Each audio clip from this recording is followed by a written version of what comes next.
All right, hello everyone. Welcome to the IIDA Dignity and Design Coffee Talk, session number 2.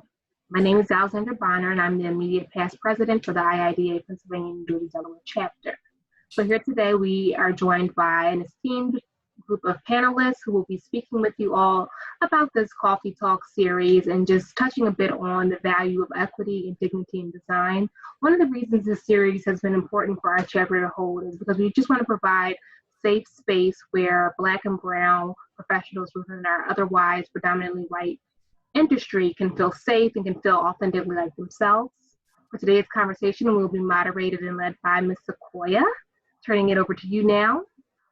Just so everyone knows, towards the end of today's session, we'll have about 15 minutes for questions, so you can submit any questions using the Q&A prompt that you'll see at the bottom of your chat screen, and we will get going there. All right. Thank you, Alex. My name is Sequoyah Hunter-Cuyjet. I'm a senior interior designer at Floss Barber Inc. I want to start with a statement about how in every industry, Black, Indigenous, and people from communities of color face unsafe working conditions. And they wear an invisible mask to shield them from cultural and racial insensitivity. And this experience is not a new one for those of us who are from marginalized communities. And we're taught to code switch and overlook microaggressions in order to, quote unquote, succeed. In our limited time today, our distinguished panelists will open up to us about how they navigate working while Black and whether or not these learned defense mechanisms have stopped them from operating authentically in their workplace. So now I'm going to have each of the panelists introduce themselves. So panelists, if you could please state your name, where you work, if you want to say your title, and then just tell us where you're from originally. So Daryl, I'd like to start with you.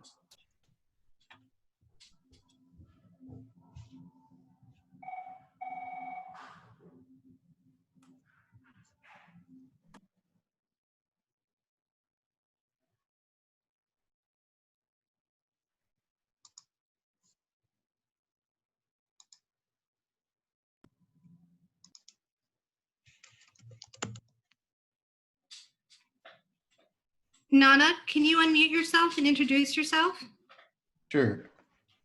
Hi, my name is Nana Abrai-Siedu. I'm an architect slash designer at Koshimus Architecture in Philadelphia, and a co-founding member of Africa GSD, which is a student group at the Harvard Graduate School of Design that was focused generally on increasing, the inclusion of other cultural narratives within the pedagogy and discourse of the school, and then more specifically at amplifying the inclusion of African architecture within the pedagogy. Thank you. Daryl, now that you're unmuted, could you introduce yourself? Sorry about that. I was just so excited. Problem. My name is Daryl Bruton. I am the Corporate Account, Sales Executive, and Diversity Inclusion Specialist for Knoll Furniture. And I cover various healthcare, education, hospitality, government, and corporate organizations across the state of Pennsylvania, New Jersey, and Delaware.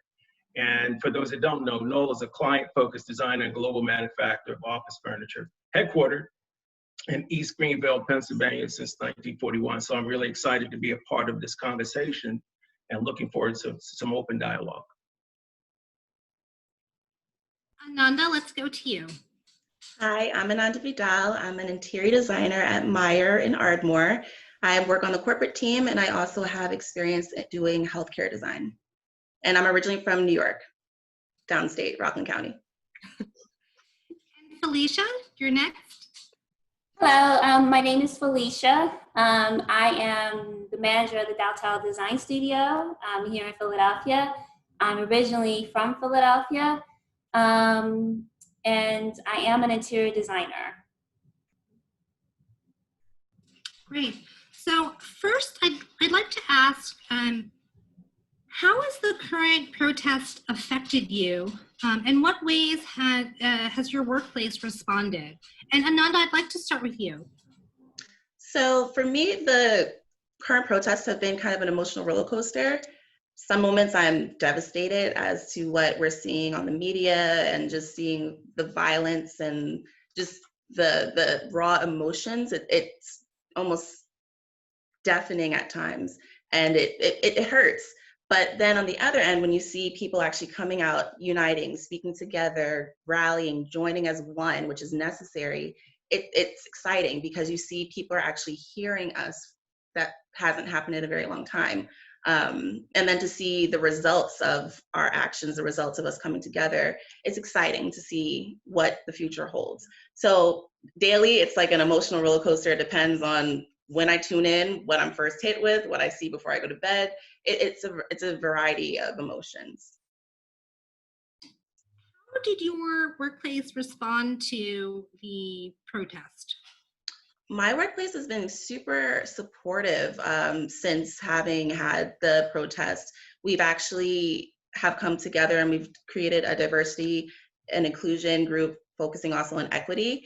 And that we meet every other week. We come together, we're working on our brand in a sense of how we're reaching out to communities. But first, we're trying to really focus in on ourselves to really then affect change. We realize that you have to start with you. You have to be kind of introspective before you can really start to touch those in the community, which is then coming forth. So I'm really pleased to see the support that I've had here and the openness that you can have that dialogue. You can reach out to your to your president of the company and say, hey, what are we doing? What's the move? What's the action? How can we make this a better place? Nana, what's been your experience? Have you been affected by the current protest? And was there any action taken at your workplace? So I've been, impacted as much as anybody has by the protest.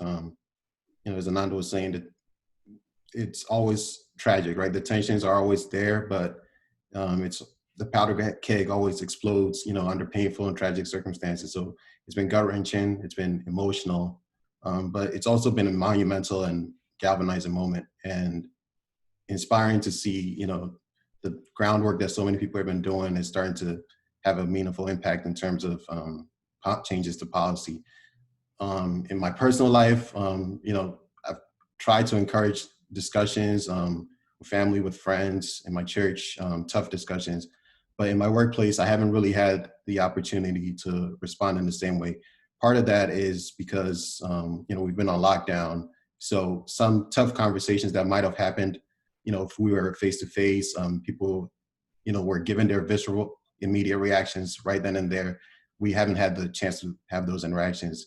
And part of it is also because I know my employers get it to a certain extent. So even though we haven't had like a formal response, I haven't felt kind of pressure or emboldened in any way to sort of approach them directly to sort of say, what are we doing about this? And Daryl, how has it been over at Knoll, and how have you been affected personally by the protest? Well, let me first say that it was empowering to see so many people for so many different walks of life standing together under the premise wanting change for everyone. So I was really happy about that.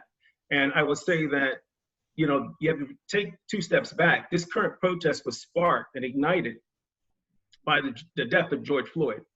And I personally struggle with understanding how anyone could not be impacted or affected by his death. So I think for me as a parent, it's a stark reminder of every parent's fear of the challenges that what could happen when their children or loved ones are stopped.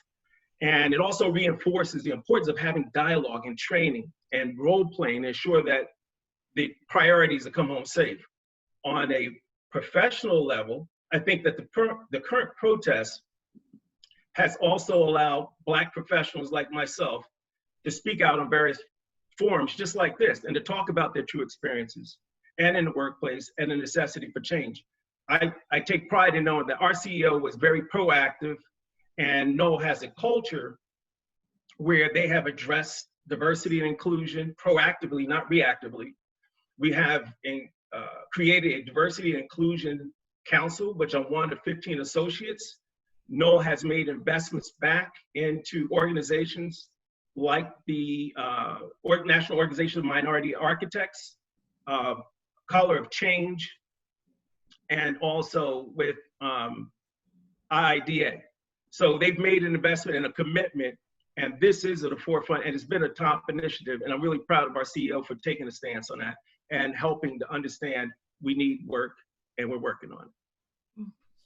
Now, I know that not every office has allowed the space for people to talk about racism or racial injustice, but have you found in your workplaces that you're comfortable? Are you comfortable talking about racism and racial injustice? Felicia, would you like to answer that?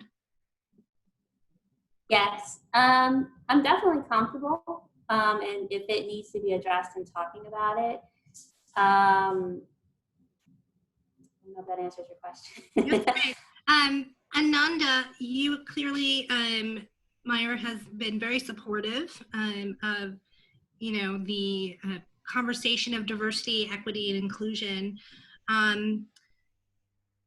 As we sort of navigate this conversation, I'd like to jump into sort of talking about code switching. And Ananda, I'd like for you to help me to define code switching for any of our attendees who are not familiar with the term. Code switching. Essentially, code switching is changing your authentic self, whether it be your mannerisms, the way you speak, the way you dress, the way your overall energy, even like hairstyles, etc., to make other people feel comfortable, primarily white people feel comfortable. You're not allowed to just, or you don't feel that you're allowed to just be who you are when no one's watching. Right. Yeah, I mean, historically, like code switching has also served as a defense against linguistic discrimination. I think Dave Chappelle once said that every Black American is bilingual. But we speak street vernacular and we speak job interview. And have you ever experienced or had the need to code switch at work? I personally, I can't say so much here. I will say maybe in my past, I've had to do it a bit more. But it's something that ends up becoming part of just who you are. It just goes on without you even thinking. You walk through, you're immediately super upbeat, you're super bubbly, you're smiling all the time, whether it may be on the inside, you've had something that kind of upset you or something, but you just have to kind of always keep this mask on or this facade to make sure that you're not making anyone else feel uncomfortable. And I think there are some positive things about it because, if you're having a bad day, you shouldn't really project onto other people, or there's a certain level of professionalism, but I think it crosses the line between what's considered professional and what's considered just acceptable to your colleagues to make them feel comfortable. So I will say for myself, definitely, I remember I was super nervous to start changing my hair up and things like that. But like I said, I have a very supportive network here that accepts me for me. But I will say that there are certain things that I still am a bit guarded about as far as how I portray or present myself. Nana, you work in a primarily white office. Do you ever feel the need to code switch? Yeah, so I think I do it almost unconsciously. I think it's just a part of who I am at this point. I'm a product of different cultures. I was born originally in Ghana. I moved to the States when I was fairly young and lived here until my late 20s. Then I moved back to Ghana after graduate school, worked there for a while, and that makes you a little bit more aware of it, right? It just becomes like a little bit of a part of who you are. And when you're the only Black face in any work setting, you feel a little bit of a burden to downplay any negative stereotypes that white people may have about the Black community. So definitely I do it almost unconsciously. Yeah. Felicia, now you take a lot of phone calls at the workplace.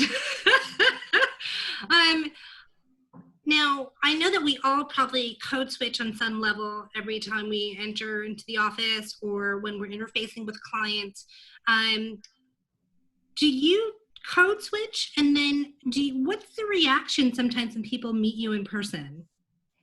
I do turn it on and off, and like Nana and Anana said, it's without a second thought. It's something that I think I learned at a very early age to do, to see how people will perceive me intellectually, and know that I'm about business and not just see a woman of color. So 9 times out of 10, if I meet a client who I haven't met before, I am very, I would say, upfront. And sometimes they are very taken back. I think I told you the story. Like most people with my name and the way that I talk over the phone, they are very shocked to see me in person because they've already made up in my mind that either A, I'm Hispanic, or I'm definitely not a Black female. So I do get that a lot, which is kind of weird. But for those that I haven't established that relationship with, I do code switch so they feel comfortable working with me, especially if they come in. Now that I'm a manager of a studio, they're really taken back by it. And once I let them know that I'm here to work, I'm professional, and once they get that, the stage is set. For those that I already work with, I can kind of tone it down because we've already developed that relationship. They know me, they know the type of person I am. So that's kind of how I gauge it. Daryl, what's been your experience? You have a lengthy work history. Do you feel now you code switch less than before, or is code switching still part of your everyday interactions? Me? Daryl? Oh, I'm sorry, I didn't hear that. Well, let me just back up and say that I agree with Felicia, and I think code switching is done because at times one might feel the inherent need not to sound as Black to your white counterparts or your clients. And if or when I do code switch, it's mostly done over the phone or in meetings to really be respected as a valuable addition to the conversation. But I also have a supportive network at work, and I do it so that we don't become prejudged if I'm talking over the phone. So yeah, we do have a tendency to code switch. I do. Daryl, in your new capacity at Knoll, I'd love it if you would also help me and help our attendees to define microaggressions. Microaggressions. Well, I think that first and foremost, microaggression, the definition of microaggression is it's defined as a brief or common or daily behavioral or environmental communications, whether it's intentional or unintentional, that transmit a hostile or derogatory or negative messages to targeted persons because they belong to a stigmatized group. So I think that when I think of microaggressions, first and foremost, I don't think there's anything micro about microaggressions. Right. It's really racial abuse, if you really take a look at it. And if you're not careful, it can be very, very damaging. It can impact the overall morale. It can impact that person's employment.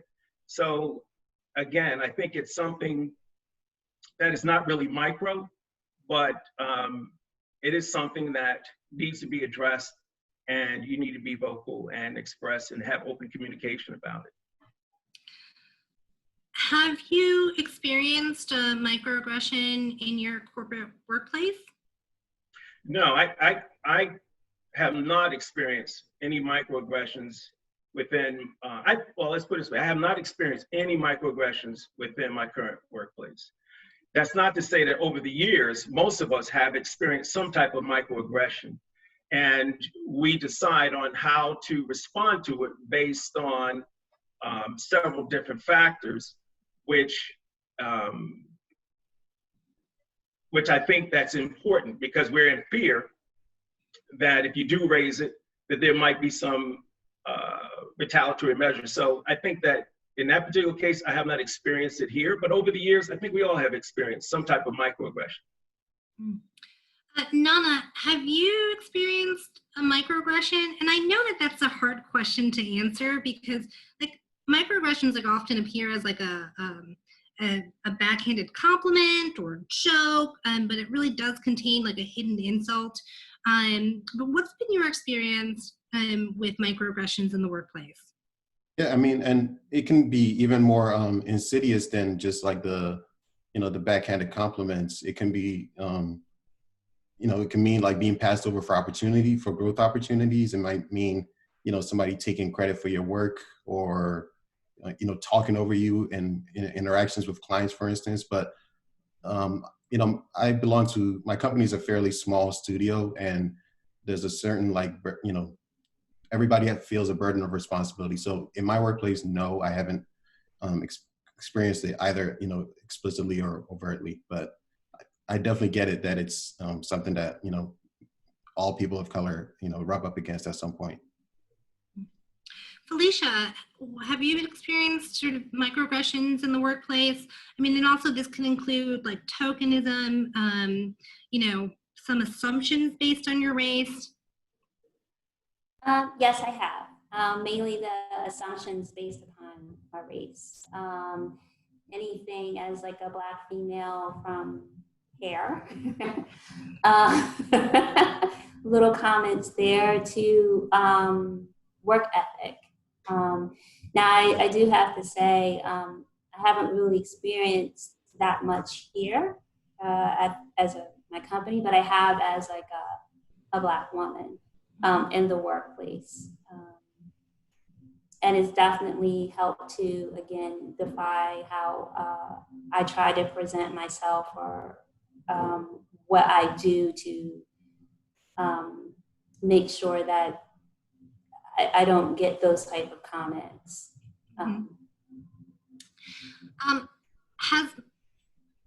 Have microaggressions increased your feelings about code switching? Where do you receive a microaggression and like immediately sort of pivot, code switch to try to correct that that hidden perception?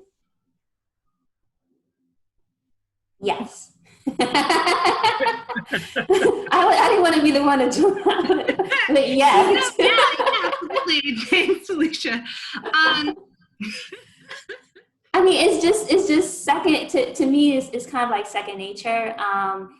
When something like that happens, I mean, for me, I'm not very aggressive, and sometimes I just have to read the person to see how to respond. In most cases, I'm able to respond and correct it right then and there.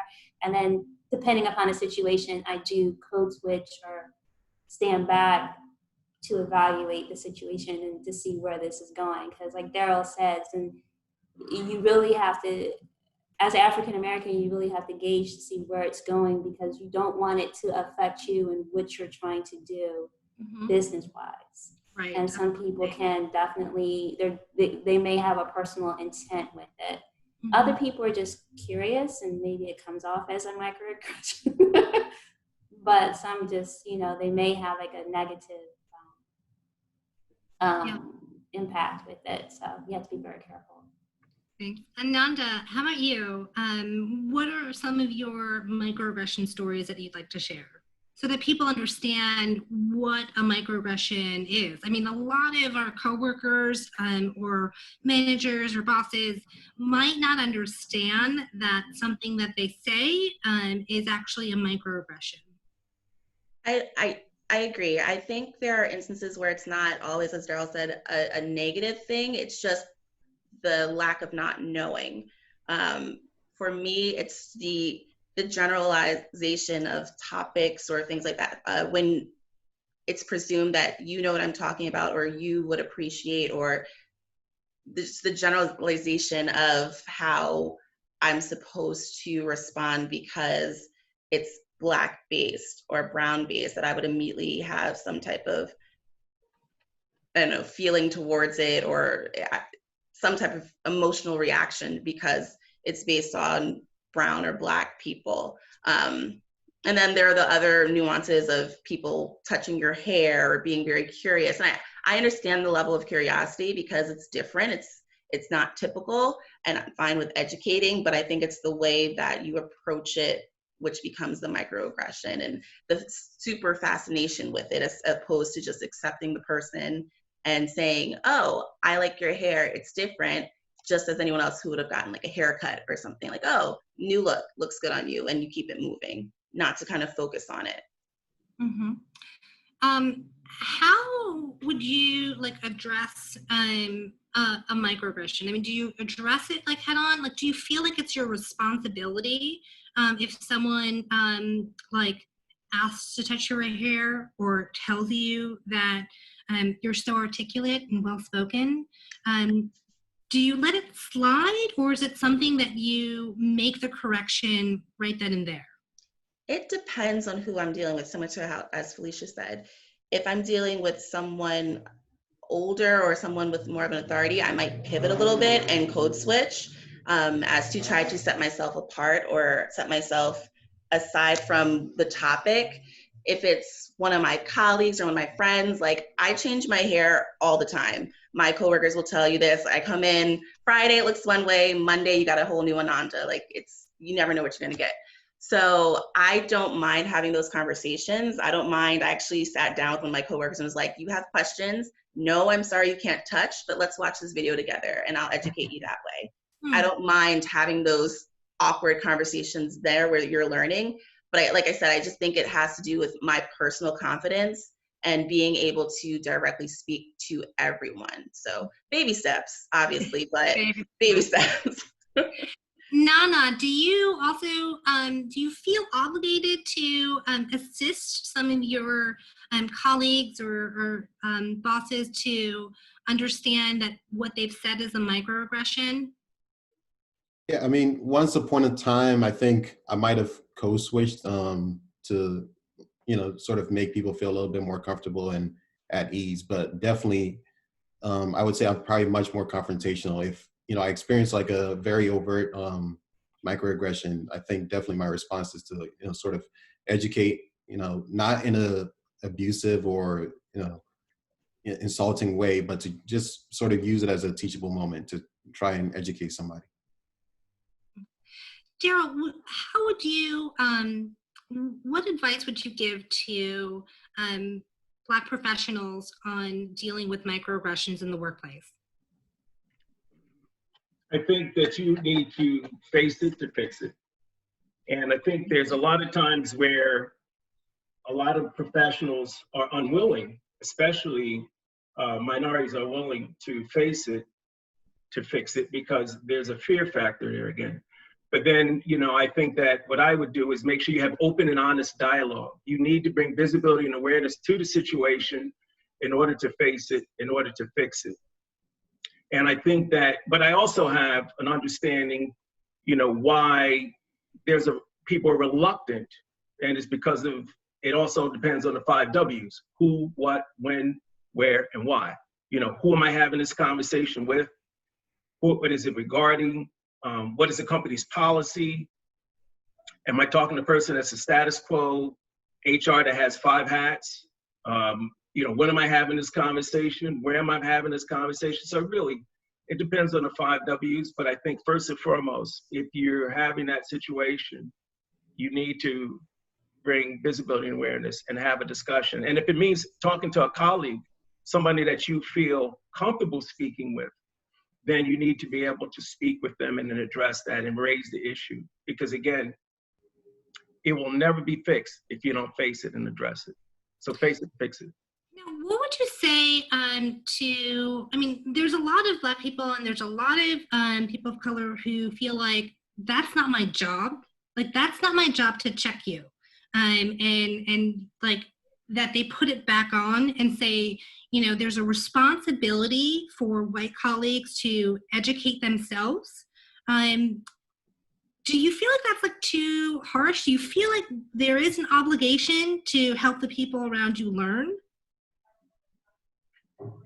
I think there is an obligation. And I think that one of the things of having that forum, you need to have open and honest dialogue, and you need to create a forum where you can be able to speak and then address those. And I think that, you know, when organizations develop councils, diversity and inclusion, and equity councils, that gives them an open forum for individuals and employees to have that open and honest dialogue. Because then, you know, there are situations where there's unconscious bias and conscious bias, unconscious microaggressions and conscious microaggressions. So I think that having that forum and that platform will allow everybody to fully understand, and with some training, that's critically important. That's great advice. Felicia, how do you feel about that? Do you feel like it's part of your responsibility, or do you think the responsibility lies on your white colleagues to educate themselves? I do feel as though it's part of my responsibility. And again, depending upon the situation, it may warrant, or it just may be innocent. It may not have any malice intended. So yeah, with that said, I do feel as though like it's my responsibility to educate. How I do so, again, depends upon the 5 W's, as Daryl said. I mean, it really depends upon what I'm looking at here as to how I'm going to address it. But yeah, I do feel as though it's mine, because to be honest, I don't think everybody knows. I really believe that there's some people who are watching here that are probably in shock that we're even having this conversation. Like, they probably have no idea this is going on. And that's very innocent, yeah. Mm-hmm. Absolutely. Between code switching and navigating microaggressions, have you been able to be your true self within your place of work and with your clients? Like every day, do you feel like you can sort of bring your authentic self to your workplace, Felicia? Is that something that you like can do, or is that something that you still struggle with? Again, it really depends upon the situation. Like, I see people every day. Like, I have clients that come in every day. So if I feel like they know me, then I can definitely kind of let down my guard and be myself. With most of my coworkers, I mean, I've been with the company for 6 years, so I feel as though they know me, they know the person I am, so I can kind of be myself. But is that a daily thing where I can be myself? No. There are days where I have to come in and I have to gauge my day and plan to turn it on and off. And I think that's why it becomes so second nature. I kind of wish I could just come in and just like just kind of. I don't know if anybody else has that feeling, but it's just like, I just want to be me, but I can't. No, I can't. As much as I want to, I can't. I mean, but the funny thing is, like, I have to say, working in this design studio, because there's only a small amount of us, thank God the other 2 people that used to work here, they could relate. I mean, it took them a while to come along, and it took a lot of education for some, not for others. But there were days when I came in here and they could say, "You're really having a bad day," and I'm like, "Yes, I am." But again, like Anana said, you turn on the "Hi, how are you?" So it's, you know, I really wish I could say I could come in every day and just be myself, but I can't. Yeah. Nana, do you experience that? Like, do you, between the code switching and the microaggressions, like, do you experience sort of a level of exhaustion just beyond your regular workload of having to constantly switch and navigate those landmines? Yeah, I mean, so it's like, it's become unconscious, right? It's almost like a part of you at this point, but yes, it is exhausting. And, you know, if I think about my time working in Ghana and my time working, you know, since I've returned to the States, I definitely felt more at ease in the work environment, even something as simple as my name, right? One of the reasons why I go by Nana rather than Kwabena, although both are my names, is just, it's easier to pronounce. It rolls off the tongue.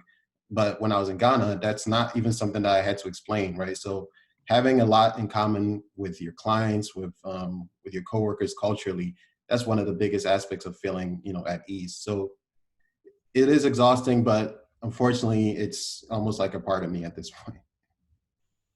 Yeah. Ananda, how about you? It's exhausting. You're like, It is it's exhausting. It is exhausting. So when do you actually feel like you can just be your true self? Is that really does that become a private thing? It does. Private, family, or close partners or colleagues that you have developed the relationships that have become, for lack of a term, your ally. Someone that gets you, they understand who you are, they've seen you in your bad moments because you've had to vent about something, and you just kind of just bleh. And it's just like, okay, this is you, this is who I'm working with. I see you now. I think those relationships are key because they help keep your sanity and help you keep track of who you are, so you're not completely lost. Because otherwise there's in work you, and then there's who's this person, I don't even know who you are. So I know for me it's exhausting, but I'm appreciative for those relationships that I've formed to be able to have someone to reel me back in a little bit, keep me on track a bit, help me realize I'm not crazy or I'm not looking at things a certain way, just someone to help ground me. Yeah, it's really important to have someone that you trust at work. Daryl, what do you think that predominantly white management, what do you think they could do to make workspaces safer and more inclusive?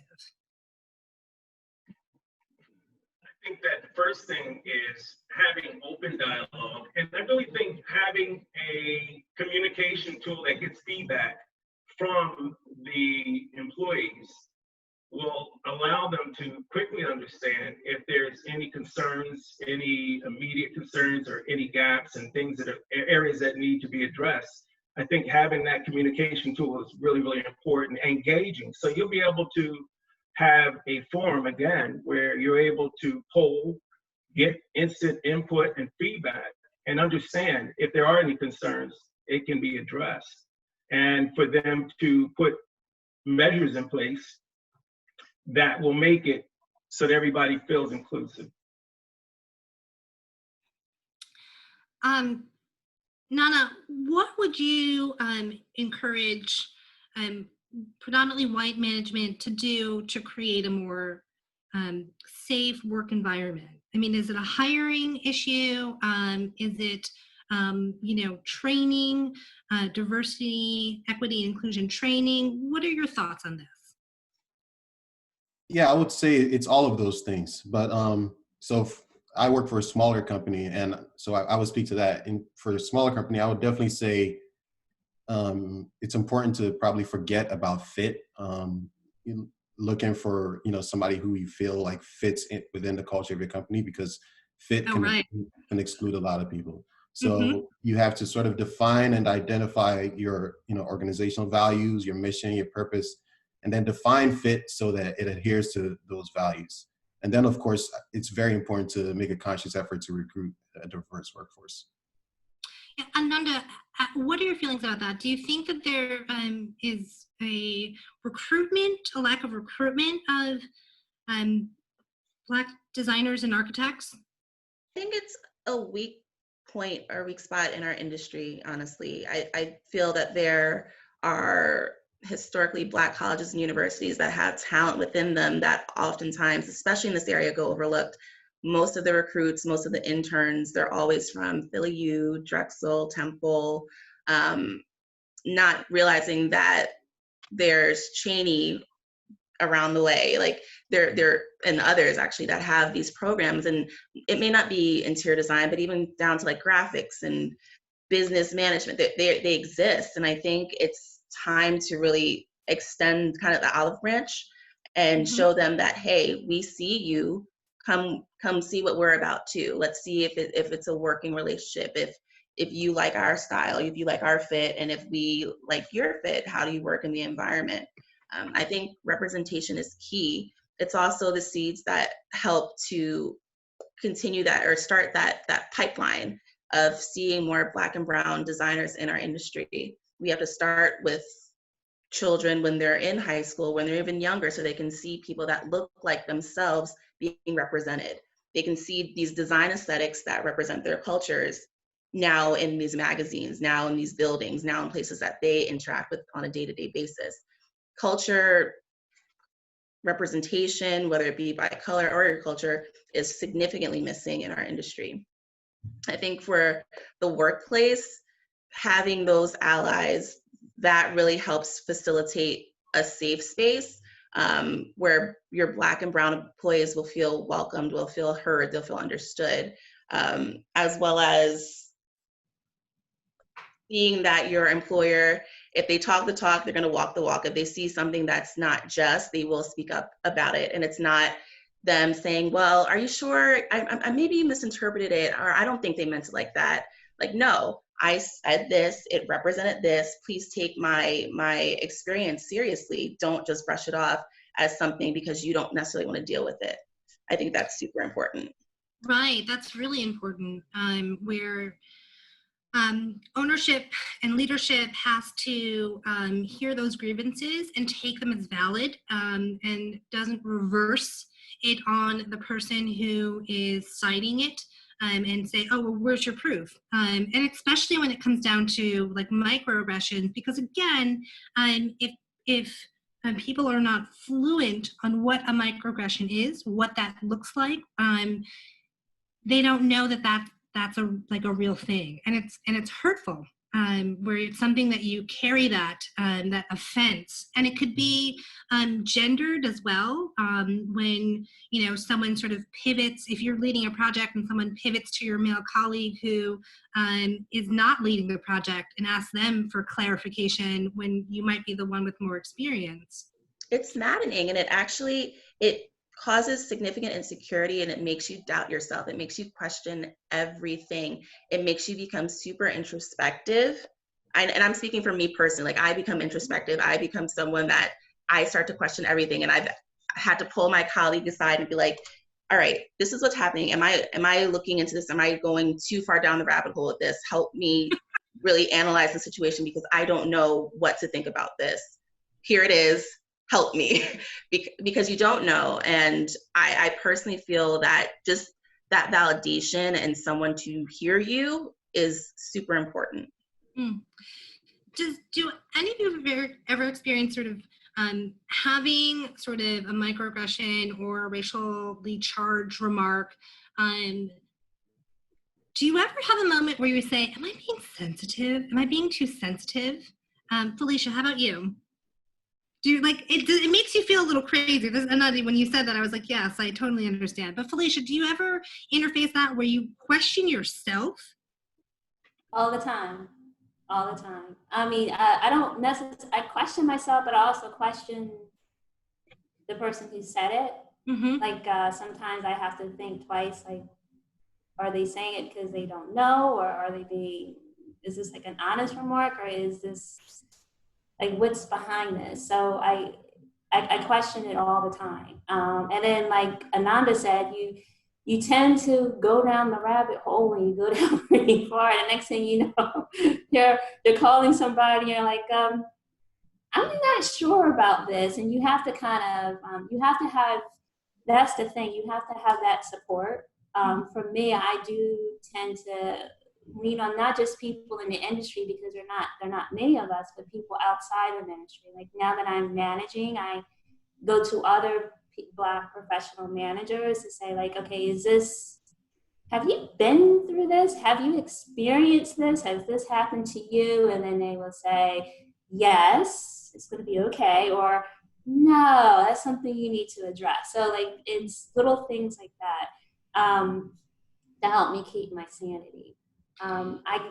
It is kind of what I would like to see within my company is more of my own face, especially management. And there are not many in my region, but if they were, I mean, for the ones that are, I do call on. But like I said, I have to go outside to get that advice. Right. Do you believe that having more Black colleagues at your place of work would create a safer environment for you to be your authentic self? Is that something? Yeah, Felicia, sorry. For you. Most definitely. I mean, most definitely. Any environment where you work on where you see another face, you're more comfortable. I mean, you're more comfortable relating to the person. You're more comfortable bouncing ideas off of each other. And it's a two-way street. Like for me, I'm always thinking that I'm being judged by what I'm saying. So I may not be as open as I need to be with anybody else until I get to know you. So that's just, it might just be human nature, but that's just how I am. So as an African-American woman, if I'm working with somebody else who's like me, automatically I have that connection. So I do feel kind of comfortable asking pretty much any question. For somebody else, I'm afraid of the kickback. Like, is this something I should already know? Is this something that if I don't know, you're going to now look at me differently for not knowing? You know, things of that nature. So. Hey Daryl, do you think that having Black colleagues at your workplace creates a safer environment? I mean, you bring your authentic self to work every day. I know this.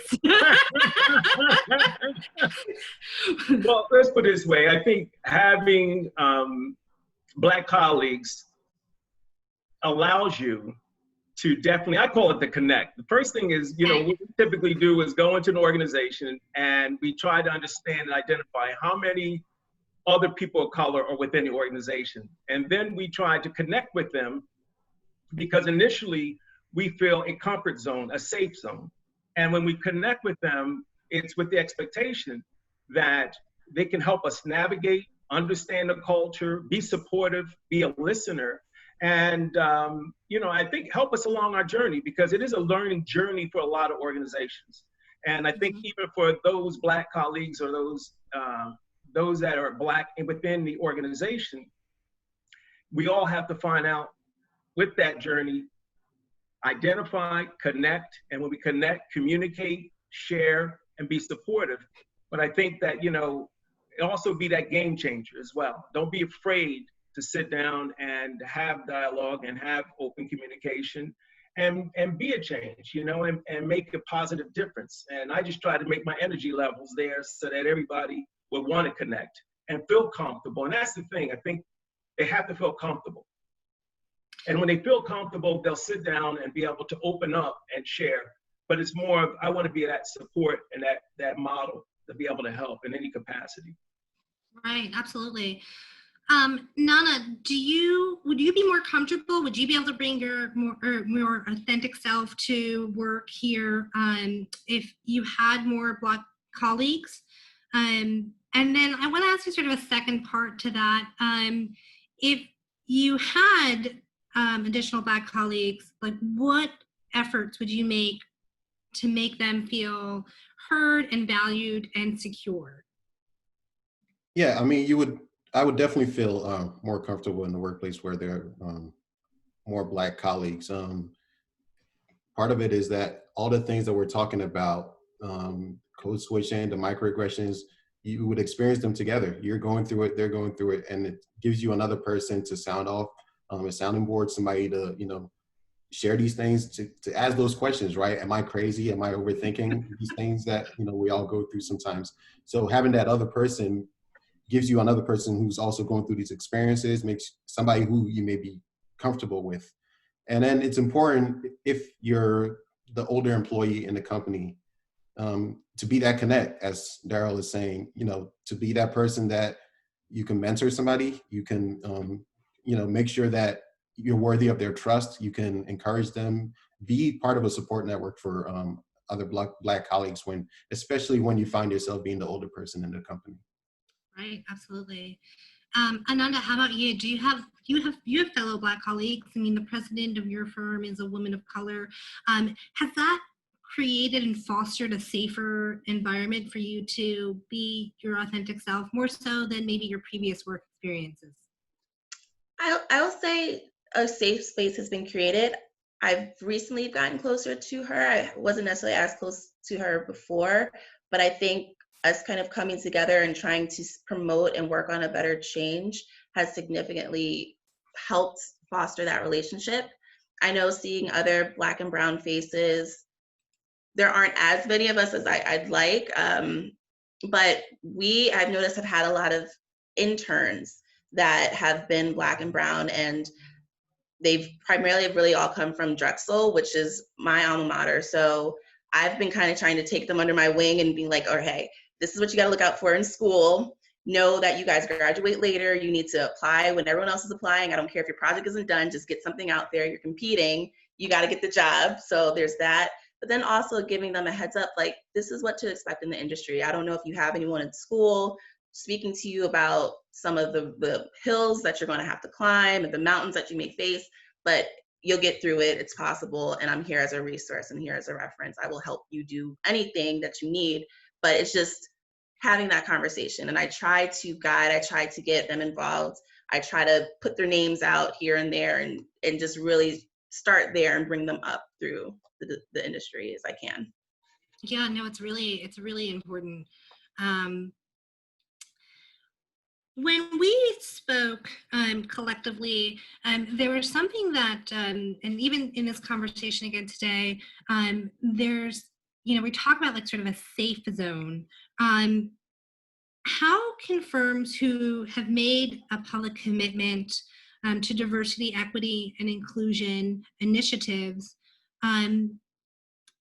where do they start? Like, what can they do to just start to create that safe zone, whether or not they have employees, Black employees, or if they do have Black employees, where do they start?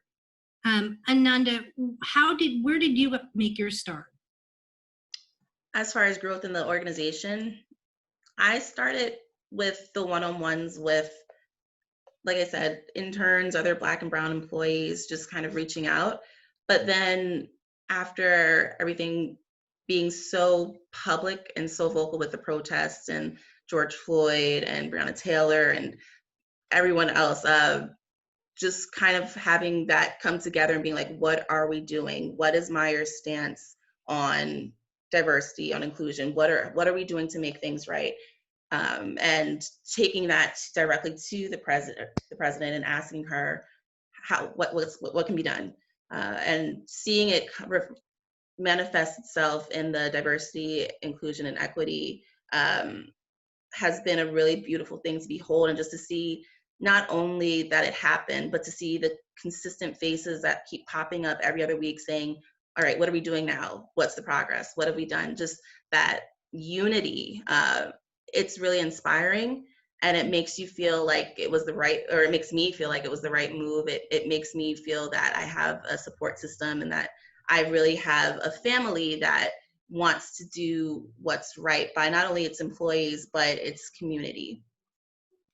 Nana, what do you think that some firms should be doing who are committed to diversity, equity, and inclusion? Like, what are some tangible actions that they can do now to keep moving forward? I think they should recruit from HBCUs, because it goes back to what I was saying about fit. If you have a certain preconceived idea of the culture that fits within your company, then you might be excluding a lot of excellent, stellar potential employees. So you have to sort of reach outside of the network and the pipeline that you're already tapped into, and start to look into other networks and try. If you're committed to it, then you have to basically take that step. You have to go recruit from HBCUs. Okay. Now we're reaching around like 3:55, so I want to make sure we leave a little room for any questions from the attendees. But before we get into that, I know that I've asked you all to sort of create a little tagline. What is your takeaway tagline for either your predominantly white management, predominantly white firms, your own firm, and what is your tagline about how we can continue to propel this conversation and create safer work environments where you can bring your authentic self to work? Let's start with you, Daryl. Well, I think I had said earlier, and one of the greatest things that our organization, our CEO did was he took proactive measures to face it, to fix it. We understood that within the community that we wanted to be that role model, and we are putting things in place so that we can lead in that particular respect. So I give our organization a lot of credit for being proactive versus reactive, understanding where the challenges are, understanding that some of our partners are looking to us and expecting for us to have involvement and support, and we've made investments within back into the communities with different programs that I outlined earlier. So I think that that's been critically important for us, and I think that I'm really proud of that. Great, great. Felicia, how about you? What I'm gonna just say what a mentor told me when she was kind of grooming me when I was in corporate America. She said, each one, reach one to teach one. And I think that that covers it all. Yeah. And that's what I kind of strive to do. I reach out to anyone to teach them about cultural ethnicity and what I'm going through and experiencing. And I believe that that teaches them and educates them for whatever their future engagement is with other people of mine, you know, African Americans or whoever they may come in contact with. So Yeah, I think that's a good one. Peer mentorship is really important. Absolutely. Yes. Nana, how about you?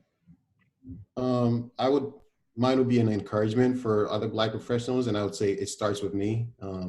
So, you know, it is what it is. So, like, where if you're the only person there, you have to start it, right? Sometimes you have to assume that, especially your white colleagues, they might be completely ignorant, right? They probably have no understanding of something. You have to sort of take that step. You have to lean into the discomfort sometimes and, you know, take the initiative. Yeah, I like that. Lean into the discomfort. And lastly, Ananda, what's your your catchphrase takeaway? My catchphrase is make being uncomfortable the new comfortable. Yes. We're in the industry of change. Mm-hmm. Change is uncomfortable, but it doesn't make it wrong. It's necessary, and that's the only way we're going to proceed and grow past this. Absolutely. Okay, so I'm going to take some questions from the attendees. First question is, during a presentation from your vendors, do you feel that we are approaching you personally with inclusion and open collaboration? What would you suggest we do to make a greater impact while visiting your offices?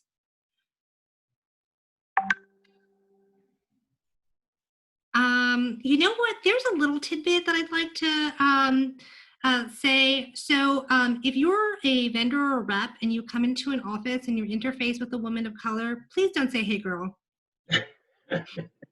Let's start there. I think that the women here and some of our attendees can really relate to that. It shows a little lack of respect, and also you don't know that person that well. Anyone else want to answer sort of how vendors and reps can make you feel more uncomfortable during presentations or when they come to your office? I'll say just speak to us as you would anyone else. We're literally no different. We are designers. We are people. We don't need the quote unquote Black colloquialisms or anything of that nature. Just speak to us.